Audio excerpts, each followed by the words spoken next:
Hey everybody, it's Nalan again, and in this video, another quick tip tool about how to use Microsoft Word for dictation, right?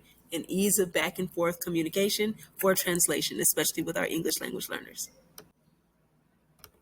I'm inside of a Word document right now, and the first place I'm going to go to is up at the top of the screen where it says Home, right?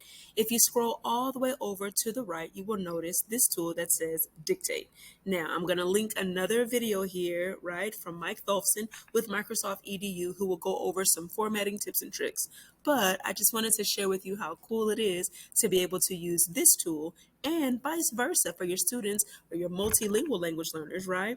To be able to use it with you. So click on the tool.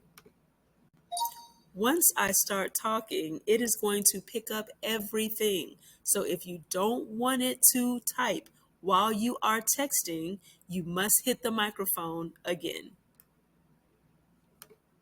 So how cool is that, right? Now, of course, there are other things you can click on with either the gear or with the help tool to be able to format some of the things that we have, like punctuation, editing, grammar. You can go down the line and add some of those things yourself by just looking at formatting, right? So here are your options to do that.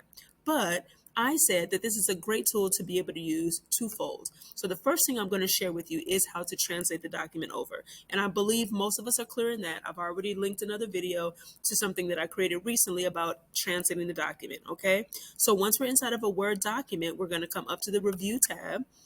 We're going to, it's only this little sentence that I have, but you have the option here to do a selection or the entire document, right? So let's just select what we have going on here. Select the text and it should automatically appear, okay, over on the other side. And we're just going to choose whichever language. Now, granted, if there's another language, just check back later on because Microsoft is constantly updating and adding more languages to the fold. I'm going to say right now we're at least at 100. Okay, so you can go ahead and change it into whichever language is necessary. I'm going to choose Portuguese Brazil for this one, and then here it is. If you want to change insert, you can quickly add that into the text. Okay, so there it is.